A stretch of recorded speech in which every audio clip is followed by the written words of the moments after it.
Hey, kid, I need some help with something. What do you say? I'll give you drugs. Sure, anything for Molly. This is NoWintertodt, my efficient Ironman account. I say efficient in quotes because true efficiency would probably be immediately doing Wintertodt to 99 firemaking, then unlocking Barbarian fishing and doing that all the way to 99. However, not only does that sound incredibly boring, it would also take around 300 hours to get to that point. Instead, this route maximizes efficiency as much as possible from the very beginning through overlapping quests and diary tasks to level up, while simultaneously unlocking various transport methods and aiming to minimize both skill and gold grinding wherever possible. I'm aware the OSRS wiki has an optimal quest guide, but I specifically chose not to look it up when creating my route, partly because I believe it was made for standard accounts with no trade restrictions, but mainly because I wanted to challenge myself by creating a route based on my own knowledge of the game, one that capitalized on more than just quests. Hey everybody, welcome back. We last left off heading into the wilderness, and that's because we're going to the mage arena in order to purchase some cosmic runes. In a bit, we'll be going to Alkard to mine some silver, and so we're going to be making some silver jewelry, particularly a necklace of passage, so that we can teleport into the dig site during the golem quest. And we also need at least a amulet of magic because it'll give 6 mage bonus over the amulet of accuracy, and as we don't have wizard robes yet, that should be pretty helpful. When teleporting into the wilderness, if you can see that the web up ahead has been slashed, it might be beneficial to world hop, as somebody has been here recently and they could attack you. You never know. Same goes for when we get to the mage arena itself. However, even though the 2 webs are slashed when I'm running by, I just chance it because it only takes a couple seconds to hit the lever and move on. Alright, now that we're safely inside, let's take a look at what gems we have. We have 4 opals, 4 jades, 2 sapphires and emerald, and the rubies and diamonds we can't even use yet. So, we can make an amulet of magic, at least 1 if not 2 necklaces of passage, as well as a amulet of bounty and a dodgy necklace, and perhaps a dueling ring. So for now, I'm going to buy 6 cosmic runes. They're 50 GP each, so that's 300 gold. I'm going to use about 5 of them and then keep 1 in the bank for emergencies. Alright, back at the bank, we're going to pull out our kitten, some food for it, as well as our boots of lightness, best axe and pickaxe, and the dwarven rock cake. Home teleport to Lumbridge and turn in the quest to get 1000 Slayer and cooking experience.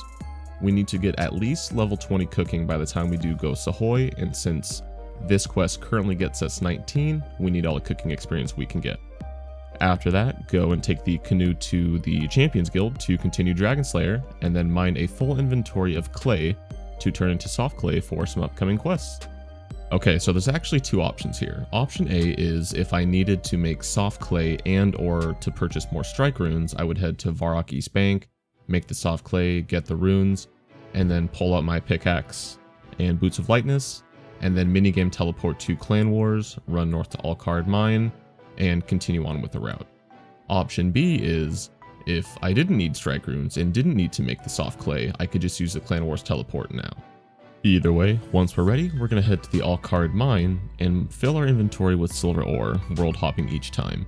Before we leave, make sure to mine an iron ore for the Lumbridge Easy Diary, and then head south to the furnace to smelt all the silver. After smelting the iron ore, we need to head back to the bank and prepare to craft our jewelry.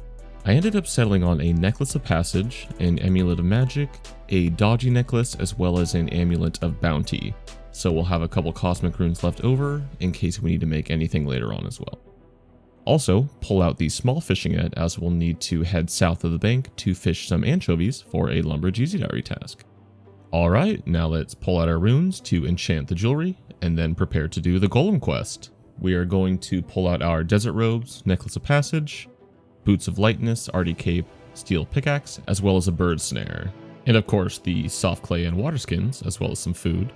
Now let's use the necklace of passage teleport to the Eagle's Eyrie, mine 5 clay to satisfy a desert diary task, set up our bird snare to catch a golden warbler for another desert diary task, and then steal a feather from the phoenix, not only for the golem quest but also for a medium diary task. Getting a lot of stuff done here. Now let's run southeast to the ruins of Uzer to do the golem quest. At the point where the quest requires us to go to the dig site, we are going to yet again minigame teleport to Clan Wars, run west to the gnome glider, take the one-way trip to the dig site and talk to Eliza in the northeast portion. She sends us to the exam center, who then sends us to the curator in Varrock. However, before we head to the curator, we're going to stop in the Varrock East Bank to pull out a vial, the papyrus we got earlier, as well as a pestle and mortar, chisel, and hammer. Alright, now let's go north to the museum and talk to the curator. One thing I might not have mentioned yet, because it won't become imperative until after we do Merlin's Crystal, Shield of Arav, and Making History, is that if you go upstairs in the museum and talk to Historian Minus, he'll actually give you kudos for information on various quests you've done. The important thing about the 3 quests I listed a second ago is that when you do those, he will give you a 1000 experience lamp, which you can use on any skill above 20. And I think you already know that we're going to be using those on Herblore to avoid a lot of the early level Herblore grind. Breaking news. Once again, I seem to have forgot something. Take a look at the screen and what do you see? It says that we can get a 1000 XP lamp for any skill over level 20. And I said we were going to use it on Herblore, which is what? Level 18. And guess what? I make the mistake later of grabbing the lamps prior to getting level 20 Herblore, so then I have to carry them around while I do the entire Priest in Peril, Karamja, and Jungle Potion sections. So don't be me, talk to him now. Also, once we get up to 100 kudos, we'll gain access to Fossil Island, and then at 101 kudos, we can go back downstairs and talk to the information clerk, who will give us 2500 crafting and mining experience, which we'll be using to avoid some mining grind so that we can get up to 39 mining to use a Dwarven Stout boost to mine the gold ore for the Karamja Easy Diary. I know that was a lot of information, but it'll come up again as we do it. Alright, let's grab the statuette that we came for and then Necklace of Passage teleport back to the desert to continue the Golem quest. Upon getting to the point where we go through the portal, head to the end of the room and use your chisel on the throne to get 2 cut sapphires, emeralds, and rubies. Now let's head back outside to finish the quest, getting us 1000 thieving and crafting experience, bumping us up to level 30 thieving, which will allow us to start the feud quest in Alcarid. Let's take the carpet back to Shantae Pass, head northwest to the monk south of the bank to start Shadow of the Storm. Note that if you use the black ink that we had before on the Silverlight and then talk to the monk again, he'll give you a free new Silverlight, which could come in handy at some point. After that, we're going to head northeast to Ollie Morrisane to start the feud quest so that the next time we're in the desert, we can continue it. Okay, let's take a quick pause to discuss our next milestones and steps. So one of our next major goals is level 30 Herblore so that we can finish up all the easy diaries in order to use their lamps, as they're unable to be banked. Fortunately, the Karamja Easy Diary is special in that its lamp doesn't require level 30 in a skill to use, however it only gives 1000 XP versus the others 2500. While doing the Karamja Diary tasks, we can also do Jungle Potion, which will give us yet another 775 Herblore experience. And as I mentioned before, the last thing we need to do the Karamja Easy Diary tasks is the 39 mining. Also, to get the 101 kudos needed for the 2500 mining experience from the information clerk, we're going to do 2 of those 3 quests I mentioned earlier, Merlin's Crystal, which is almost done, and Shield of Arav. The third one, Making History, will come later once we do Priest in Peril and start Ghosts Ahoy. When doing those, we'll also be lumping in Nature Spirit and In Search of the Mire Queue because they allow for faster travel through the swamp, which will be super helpful in doing Shades of Morton later on for that last 2000 herb experience we need to get to 30. Speaking of Nature Spirit, because we're in Alcarid and I'm not sure when we'll be near another crafting store or furnace, I chose to go east to the crafting shop to purchase a silver sickle mold before making a sickle to use during Nature Spirit. Okay, time to pull out the typical Boots of Lightness, Arctic Cape 1, and Food for the Kitten, then teleport to Kandarin Monastery before running to Sears. In Sears, we're going to bank and pull out the Tinderbox, Black Candle, and Bat Bones, as well as a axe. Head to Camelot to finish up Merlin's Crystal and immediately start the Holy Grail quest. Then, home teleport to Lumbridge, take the canoe to the Champions Guild, and run to Varrock East Bank. Alrighty, now that we've finished Merlin's Crystal, it's time to do Shield of Arav.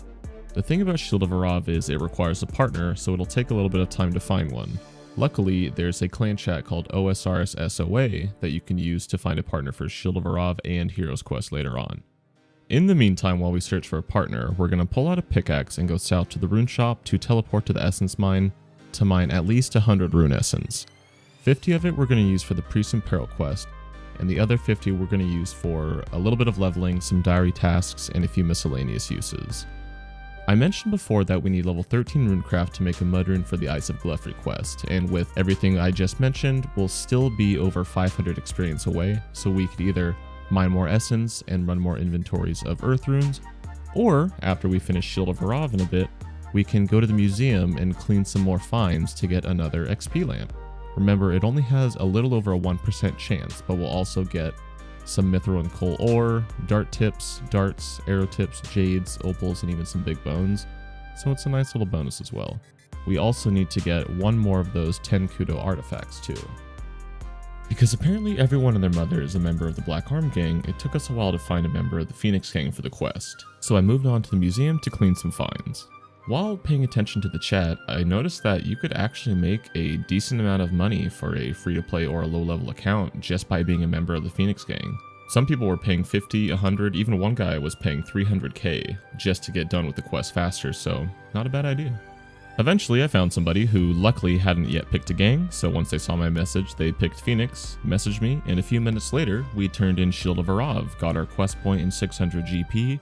Now let's head back to the museum to reap our rewards. Back at the museum, we can finally talk to the information clerk again to get that 2500 crafting and mining experience I've been talking about so much.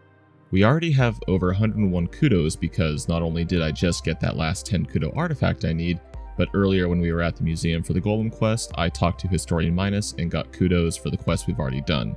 However, we can now go upstairs, since we finished Merlin's Crystal and Shield of Arav, to get those two 1k XP lamps.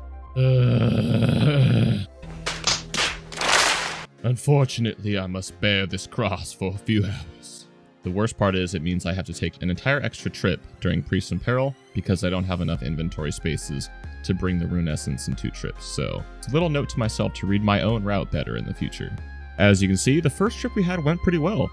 We got a little bit of coins, 5 jades, which will be nice for making amulets of passage later on, some mithril and coal ore, the arrow tips will be nice for making some arrows that we can use for a little bit of range training, and the darts will be the same.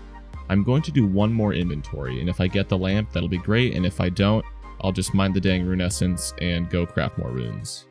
There we go. At the very end of the second inventory, we got the lamp, as well as 400 more coins, a lot more darts, dart tips, and gems as well. Remember that these lamps require level 10 in a skill, and since we're only level 9 rune crafting and we need 154 experience until we get to level 10, we're going to head back to Varrock East Bank and prepare for Priest in Peril, as well as a few more Varrock Easy Diary tasks.